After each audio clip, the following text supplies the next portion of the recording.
اور ساتھیوں، بس مدینے میں وہ دن بڑا عجیب تھا جب سیدنا فاروق اعظم کے بیٹے کا معاملہ آ گیا۔ آج 60 سال کا بوڑھا عمر ابو شامہ حضرت عمر کے صاحبزادے، یہودیوں نے سازش کر کے انہیں نبیذ پلا دی۔ نبیذ جائز تھی، نبیذ کیا کہ شراب پلا دی۔ پھر مقدمہ قائم ہوا کہ اب پتہ چلتا ہے عمر کتنا عدل کرتا ہے۔ سیدنا فاروق اعظم کے پاس گواہ آئے، صاحبزادہ اندر کھانا کھا رہا تھا، فاروق اعظم نے گریبان سے پکڑا، کھینچ کے لائے، فرمایا ابو شامہ چل، تو نے شراب پی ہے، تجھے کوڑے مارے جائیں گے، تیرے لیے 100 یا 80 کوڑوں کی سزا تیاری کر لے۔ ابو شامہ کہتے ہیں کہ ابا جی انہوں نے نبیذ تئی تھی، شراب پلا دی۔ فرمایا تو نے پی کیوں؟ تو نے پی کیوں؟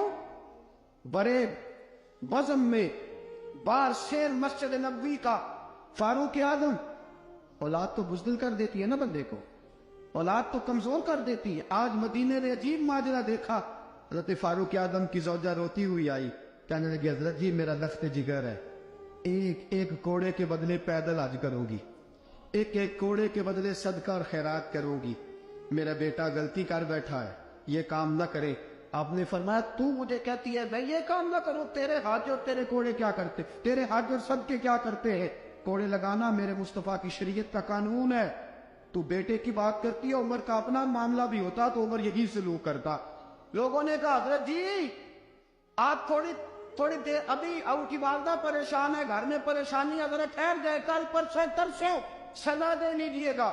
فرمایا تمہیں یاد نہیں جب مدینے کی ایک بی بی نے چوری کر لی تھی اور میرے مصطفیٰ کی بارگاہ میں کہا گیا تھا حضور ذرا ٹھہر جائے، سزا نہ دے، تو حضور نے فرمایا تھا اگر فاطمہ بھی چوری کرتی تو ہاتھ کاٹ دیتا۔ تمہیں یاد نہیں نظر مصطفیٰ کے ٹکڑے کھانے والا ہوں، میں کیوں دیر کروں؟ اس نے گناہ کرنے میں دیر کی ہے جو سزا میں دیر کروں، برساؤ کوڑے۔ حضرت افلا نامی غلام، حضرت جی آپ کا لخت جگر ہے۔ فرمایا لخت جگر نہ دیکھ، مصطفیٰ کا قانون دیکھ، میرا بیٹا نہ دیکھ، مصطفیٰ کے قانون کا قیام ضروری ہے۔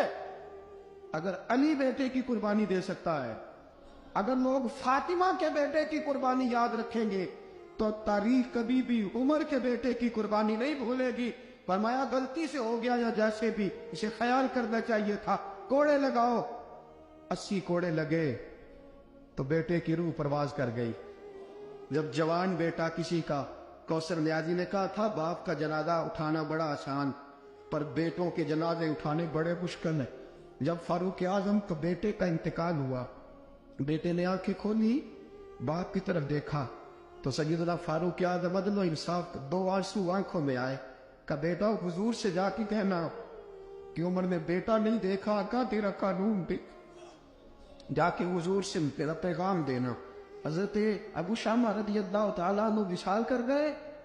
تاریخ کیسے کیسے منظر ازالت الخلفاء شاہ ولی اللہ کی بطور والا پیش کر ہوا۔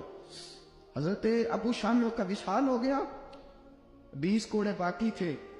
لوگوں نے حضرت جی آپ کیا کرنا ہے؟ فرمایا اس کا جنازہ پڑھو، اسے قبر میں دفن کرو، باقی 20 کوڑے اس کی قبر پہ مارو، اس کی قبر پہ 20 کوڑے مارو۔ کا حضرت جی ایسا بھی ہوتا ہے؟ فرمایا اس لیے ایسا ہوتا ہے کہ یہ میرے مصطفیٰ کا قانون ہے، میری اولاد کا معاملہ ہے تو میں درگزر کروں۔ فرمایا مارو کوڑے۔ حضرت سیدنا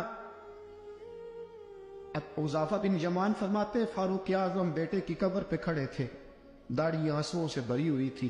میں دوڑا ہوا آیا، میں نے کہا عمر نہ رو، آج خواب رات تیرے بیٹے کا جنازہ تھا، جنازہ پڑھ کے سویا ہوں تو خواب میں مجھے رسول پاک کی زیارت نصیب ہوئی ہے۔ نبی پاک خواب میں تھے تو 2 سبز غلے تیرے بیٹے کو پہنا رکھے تھے اور رسول پاک کی بغل میں کھڑا تھا۔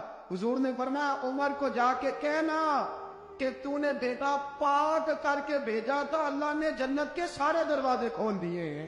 اللہ نے عمر کو میرا سلام کہنا اور اسے کہنا عمر تیرا حدود اللہ قائم کرنا خدا کو بھی پسند ہے، مصطفیٰ کو بھی پسند۔ ساتھیو عمر انتقال کر گئے، 26 ذی الحجہ کو زخم لگا، یکم محرم کا دن، آج کا دن حضرت فاروق اعظم کو یاد رکھنا، لوگوں کو بتانا، دن بار عمر کی باتیں کرنا، خراج تحسین پیش کرنا۔